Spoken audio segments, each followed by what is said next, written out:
Hi, magandang gabi po mga kababayan kong taga-lungsod ng Maynila. Sana po ay nasa mabuti kayong kalalagayan at malusog na pangangatawan.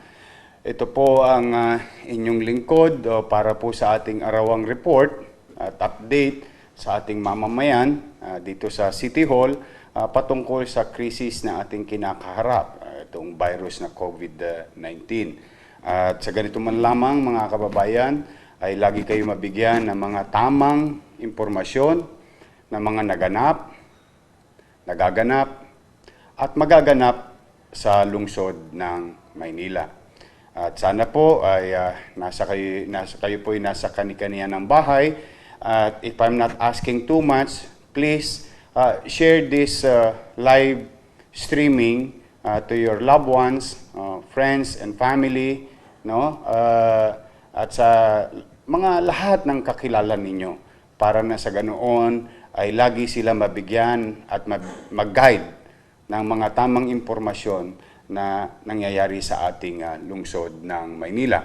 Then mga kababayan, let me start updating you about patients or individuals who acquired or nahawa ng COVID-19 at mga posibleng nahawa ng COVID-19.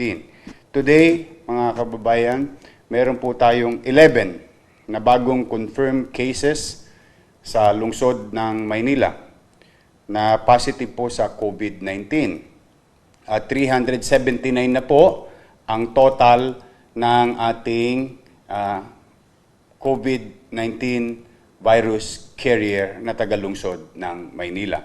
At sa listahan naman ng PUIs, dalawa na po ang basis, dala ng mga bagong guidelines na ibinibigay sa atin ng Department of Health.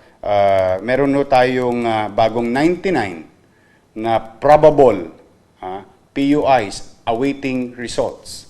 Kaya ang total po natin ay 395 na probable. At sa atin naman mga suspected PUIs, no?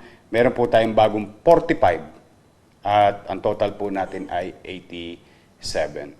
So nasa screen po ninyo mga kababayan yung mga kung saan area para magkaroon man lamang kayo ng CP o kopya nitoong mga areas kung saan may presence ng COVID-19 virus positive and PUIs o para naman na kayo makapag-ingat din at malaman ninyo na sa inyong komunidad ay merong positibo.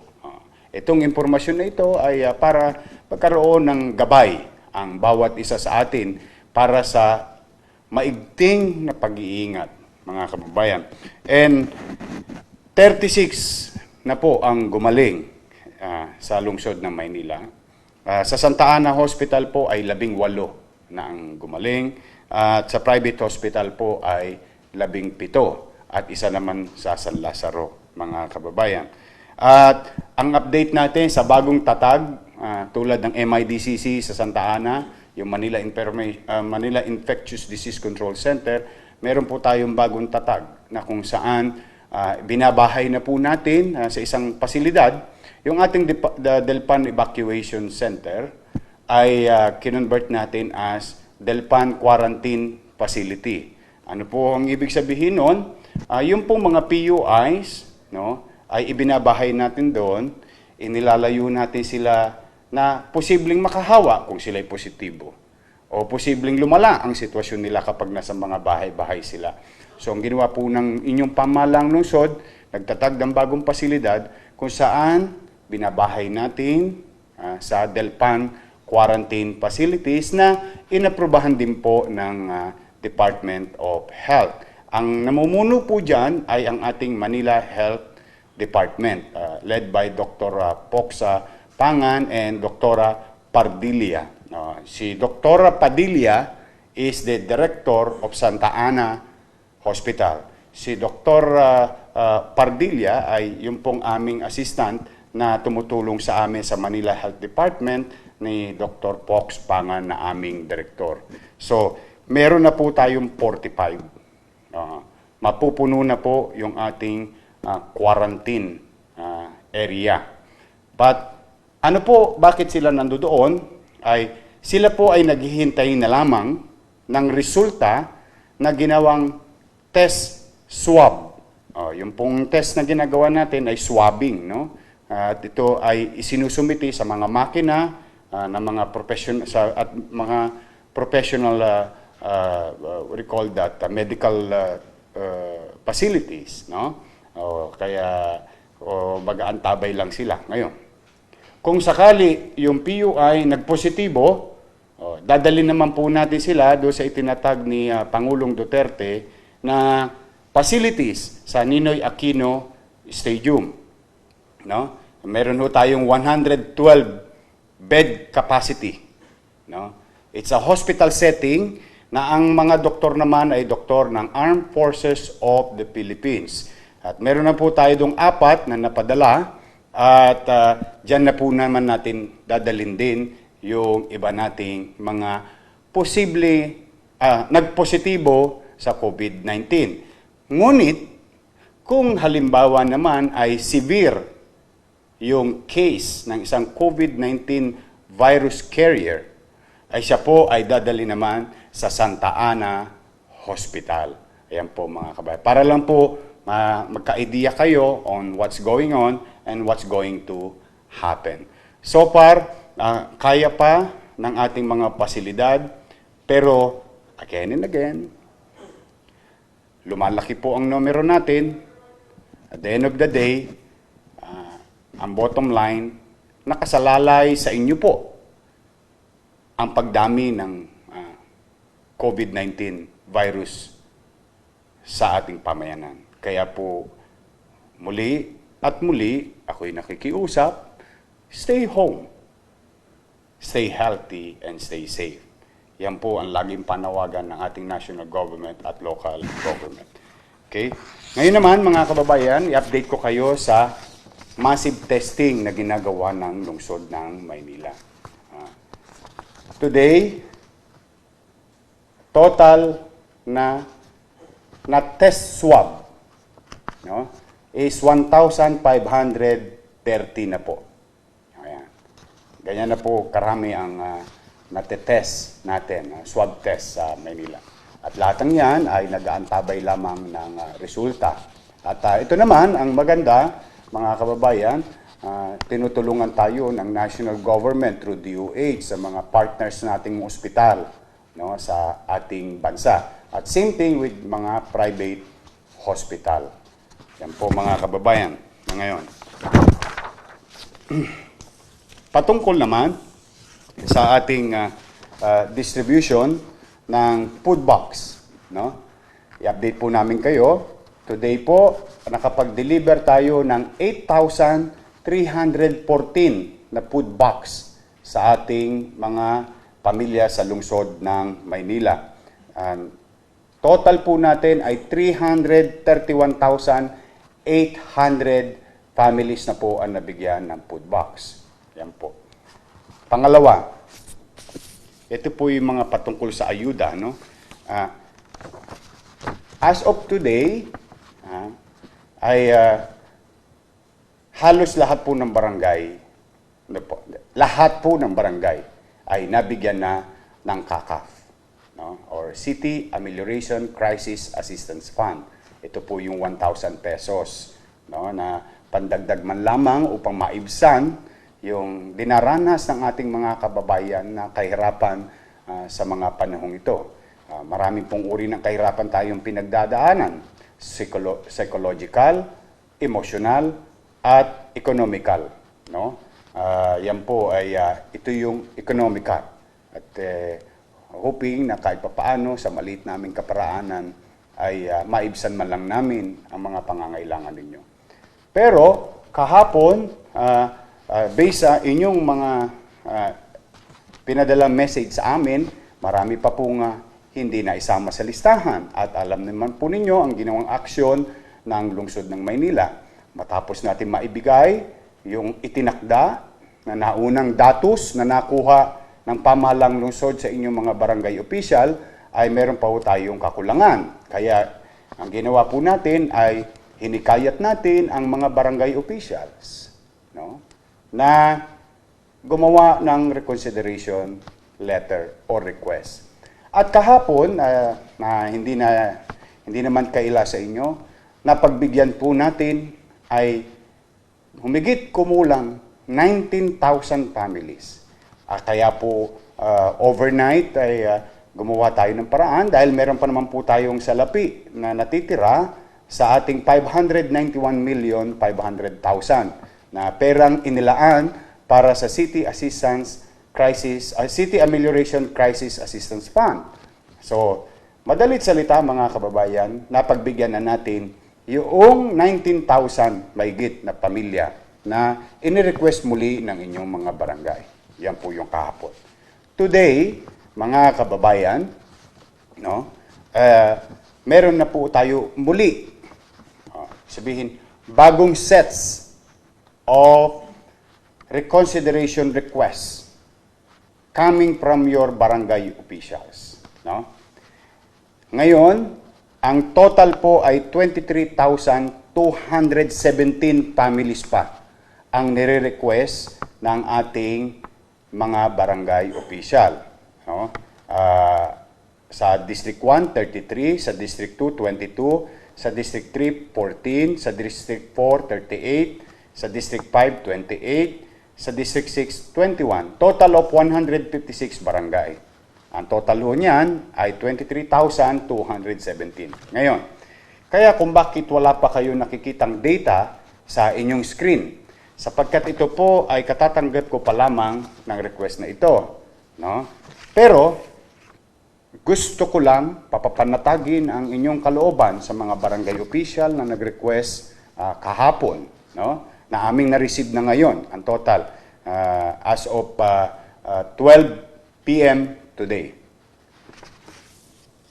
Ang request, 23,217, amounting to at 1,000 pesos per family, that is 23,217,000. Okay. Mga kababayan, kanina po ay ako'y nagkukwenta ang mga salaping natira, no? At salaping isinoli ng ating mga barangay chairman na maraming nagsoli din ng sobra. Ngayon mga kababayan, ang salaping tangan-tangan po namin ngayon ay humigit kumulang 13 million pesos na lamang ang natitira doon sa 591,500,000 CACAF Fund or CACAF 2020 Ordinance. So ano pong ibig sabihin mga kababayan? Kulang pa ho tayo ng 10 milyon, humigit kumulang. Kaya po gusto ko lang ipaalam sa inyo, huwag kayong mag-alala, you consider this approved. Bakit po? Kaya ako sinabing, consider this approved because it needs legislation. Okay. Meron tayong 13 million. Kung ima-minus natin sa 23,217, kukulangin ako ng humigit kumulang 10 milyon. Ngayong gabi, about a few minutes ago, kausap ko po si Vice Mayor Hani Lacuna, si Majority Floor Leader Joel Chua, si ating Treasurer Jazz, si City Budget Attorney Grace Chua, at si Assistant Secretary Letlet Sarkal, at amin pong pinagpulungan. At kasama rin si Councilor Jong Isip. No? Nagpulong po kami ngayong gabi. Naghanap po kami. Katulad ng mga napangako ko sa inyo, hindi tayo titigil hanggat meron tayong mapagkukunan. Okay? Ngayon po, nakakita na po kami ng pondo. Nakahanap na kami ng additional 10 million. So, ano po ang magiging proseso? Ayan. Ganun din po. Kailangan namin gumawa ng bagong batas at akin pong pinakikiusapan si Vice Mayor Hani Lacuna, si Majority Floor Leader Joel Chua. Bukas, para po mas mabilis, pipilitin po natin laging mabilis, hanggat kaya mabilis pipilitin natin. Bukas, susulat po ako sa konseho na magkaroon ng special session ulit. Kasi po, ang sesyon lang ng konseho ay Monday and Thursday.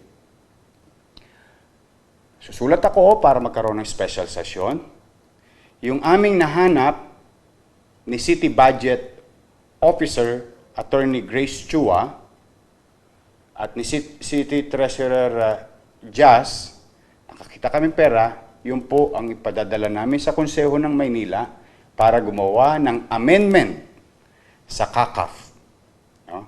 Para madagdagan yung salapi na inappropriate natin na dati sobra, ngayon unti-unti nang lumiliwanag ang database ng Maynila para po ma-accommodate natin itong 23,217. Ngayon mga kababayan, wag naman kayo mag-alala, ako'y naniniwala, malawak naman po ang kaisipan ng Konseho ng Maynila. Tingin ko naman, ako po very optimistic, maaprubahan naman po. Ngayon, halimbawa po, naaprubahan, no? Halimbawa po, pipirmahan ko yan bukas. Yan po ipalalabas sa dyaryo sapagkat kailangan po as a matter of requirements. So kung yan mapapublish namin ng Sabado o Linggo, Lunes, pwede na nating gamitin muli yung additional funds to address reconsideration request ng mga barangay ng kanilang mamamayan na nasasakupan na ating nasasakop sa lungsod ng Maynila. At para maging mas masinop at mas maging episyente, nagpahanap pa ako ng sobra ng konti para kasi po itong 23,217 ay kanina lamang po itong alas 12. At baka mayroon pang mga request na darating. So, in-update ko lang po kayo, no? So, yung 13 million, nandyan na. Ibig sabihin, out of 23,217, mabibigyan natin bukas na bukas yung 13,000 kasi meron pa akong tangan na 13 million.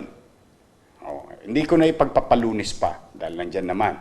Yung nakulang, may proseso. At akin namang ikinalulugod na with our team sa city government, si Vice Mayor, Councilor, Department Head, may habit din po silang hindi natutulog. Talaga po pipilitin namin pagpuyatan at maayos sa lalong madaling panahon. Kaya antabay lang antabay lang. Pero ano ang good news?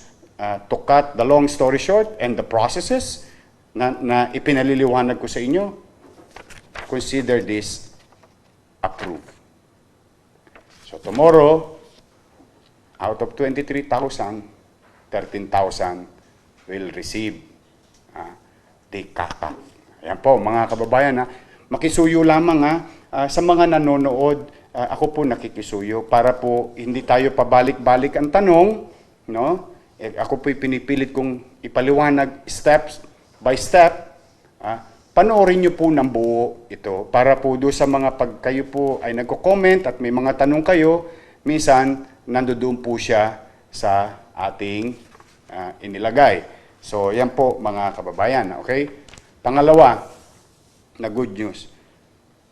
Dumating na po ang tulong ni Pangulong Duterte ulit sa lungsod ng Maynila.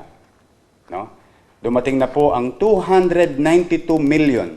Ayan mga kababayan. Gusto ko lang magtapat sa inyo para at least alam niyo ano merong kakayanan lang ang lungsod at ano ang hindi kaya ng lungsod. Okay.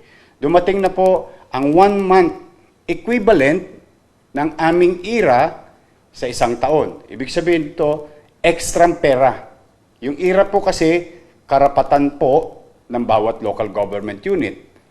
Pero ang ginawa po ni Pangulong Duterte, nagbigay pa siya ng extra 1 month sa lahat ng local government unit particularly dito sa atin sa NCR na nakita ko yung listahan. No? Ngayon, magkano po ang amount? 292 million. Bukas po, capital report, i-discuss namin sa inyo yan. Dahil ngayon po, pinaplano na namin saan gagastusin yung 292 million pesos. Okay. Ngayon mga kababayan, Mayor, di ba may problema ka doon sa cash kanina? Bakit naghahanap ka pa ng pera? Meron naman palang 292 million na pinadala ang national government. No? Mga kababayan, yung 292 million, meron po siyang specific purpose of utilization. Okay.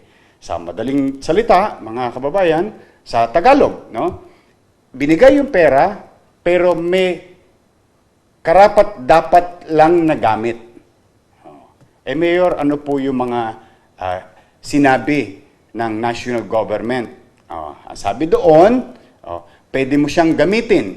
Ayan po mga kababayan. Para po, wag na kayong maniniwala kung saan-saang mga post-post. Ito po, ikinukwento ko sa inyo para po properly guided tayong mga taga-Maynila. Tayo. Importante kasi ang impormasyon. Saan yung 292 million? Sabi doon, pwede mo siyang gamitin laban sa COVID-19. Okay. Itong krisis. Sa mga anong gamit? Gamit ng ospital, gamit ng health workers, ng mga frontliners, or any food items and vitamins and medicine supplies and equipment. Ayun maliwanag po yan, ano? Food, any supplies, equipment, medicines, anything na ginagamit ng ating mga health workers. Ayan and all other things patungkol sa COVID-19.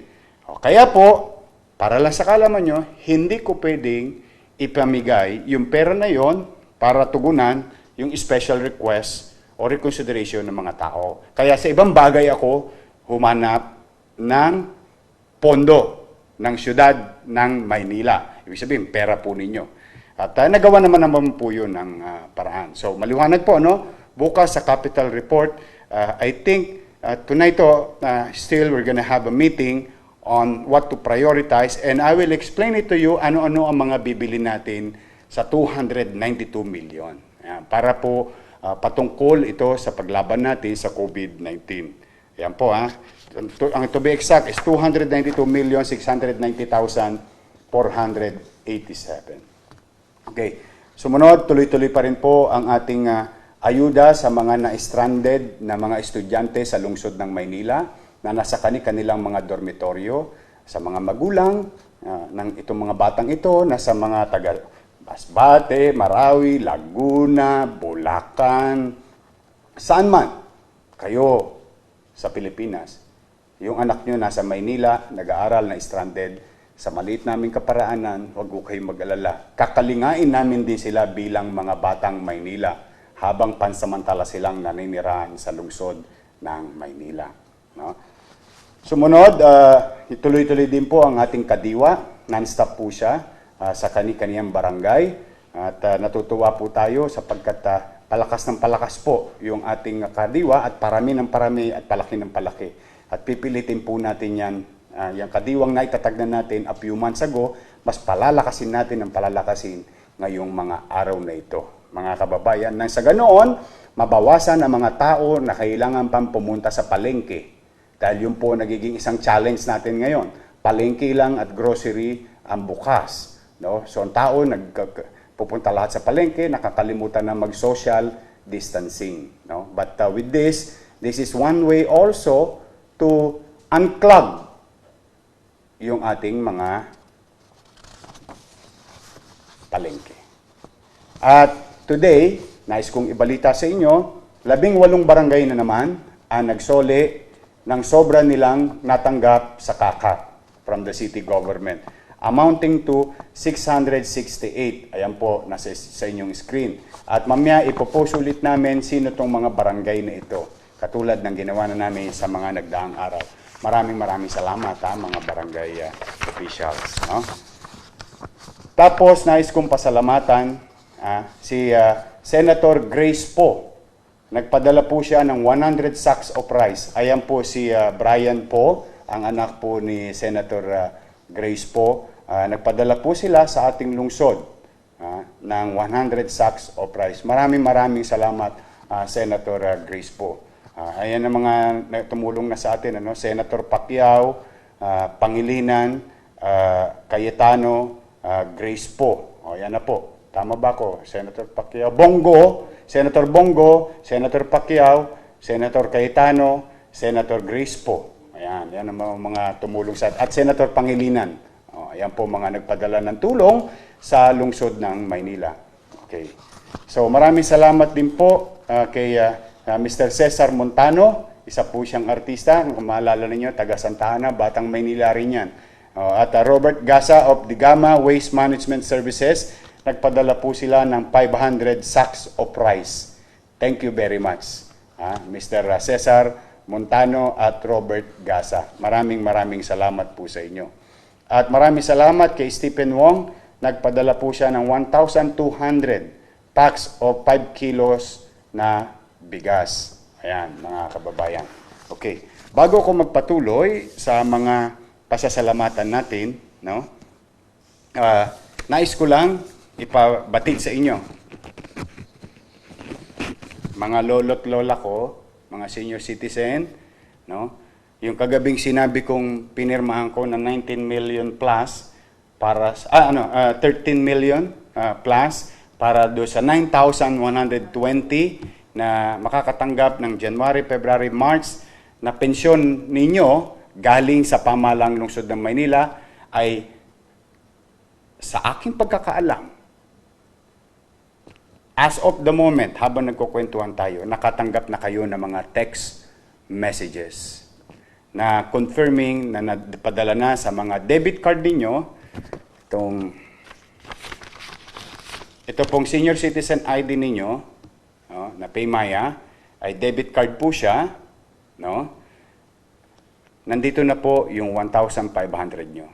Please, ayan, magamit nyo na. Ngayon, sa 9,120, mayroon pong tumalbog na 120 individual. Ano pong ibig sabihin yan?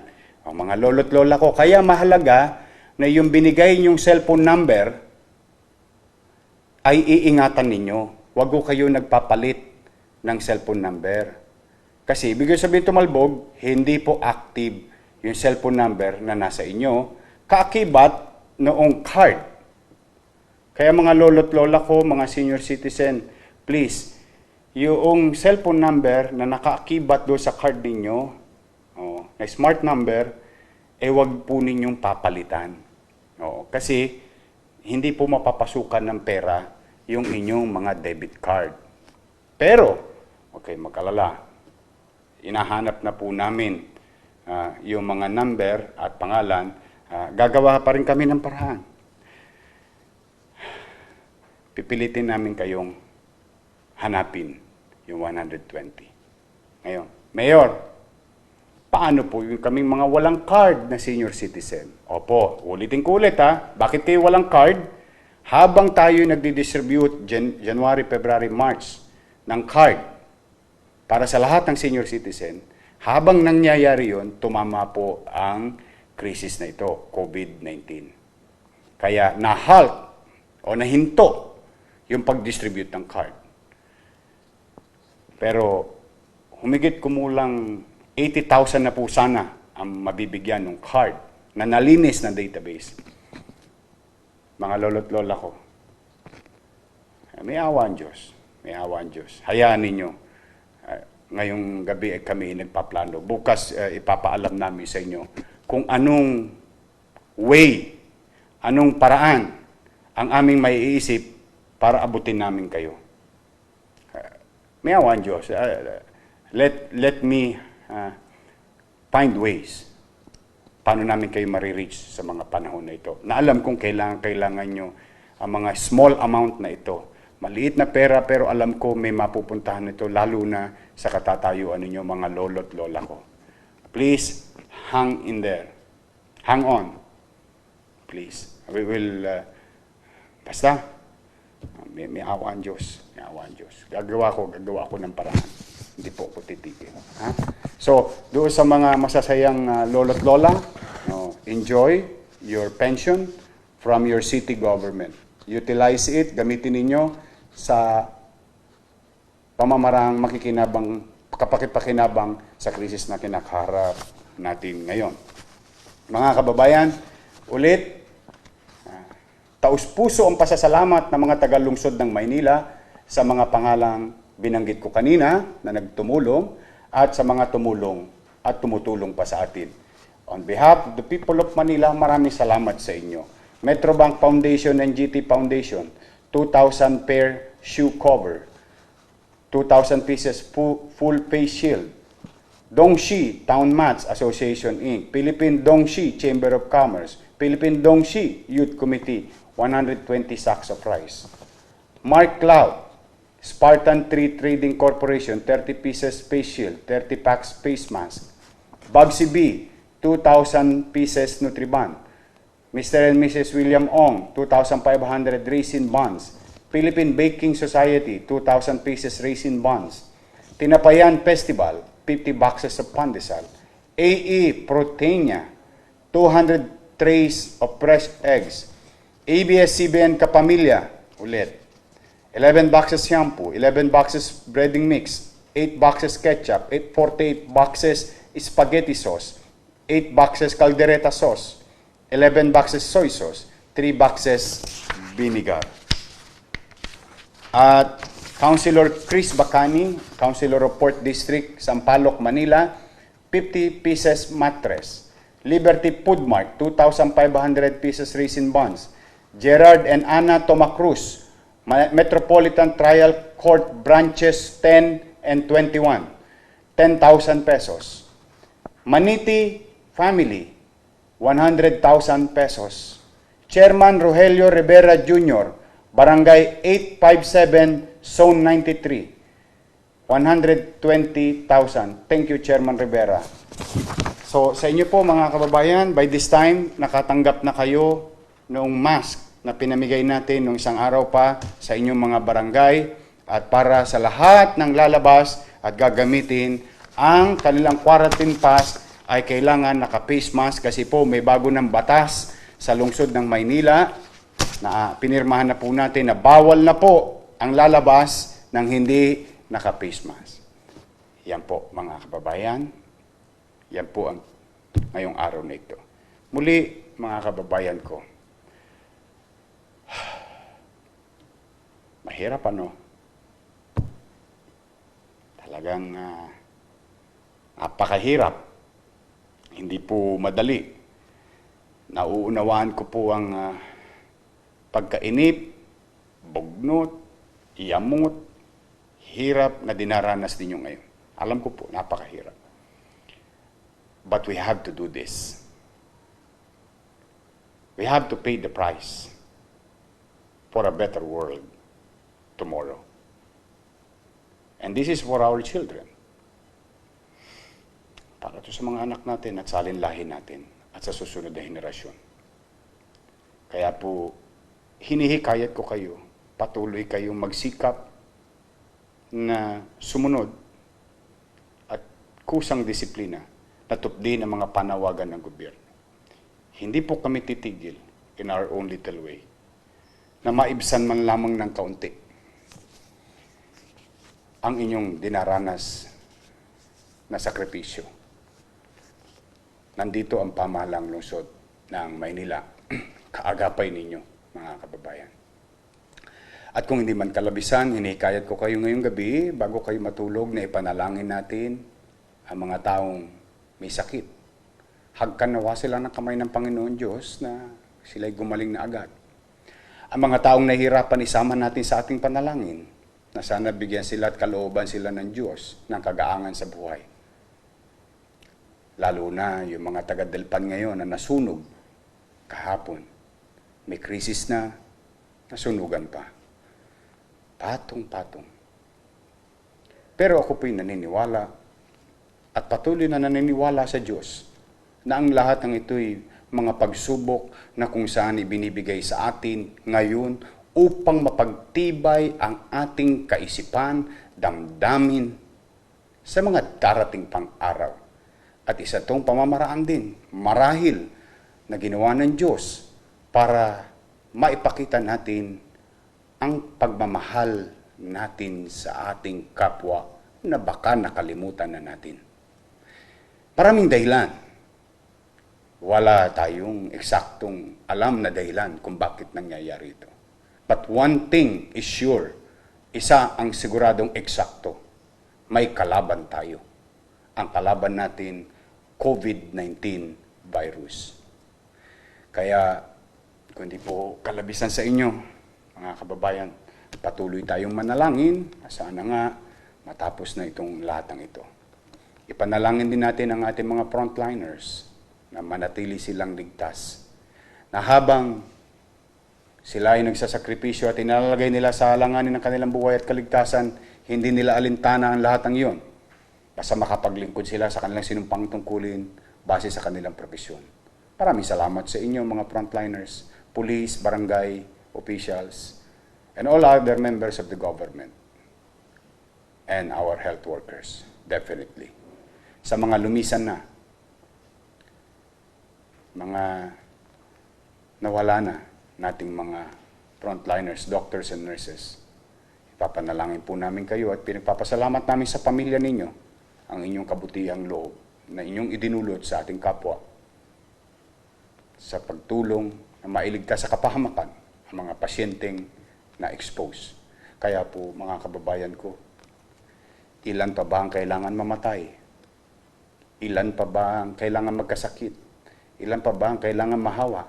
Ilang numero pa ang gusto nating marinig bago tayo makinig na delikado ang ating kalalagayan, delikado ang ating pamayanan, delikado ang ating bansa, at higit sa lahat, nalalagay sa alanganin at delikado ang ating mga mahal sa buhay sa patuloy na paglabag ng iilan nating mga kababayan sa social distancing, quarantine.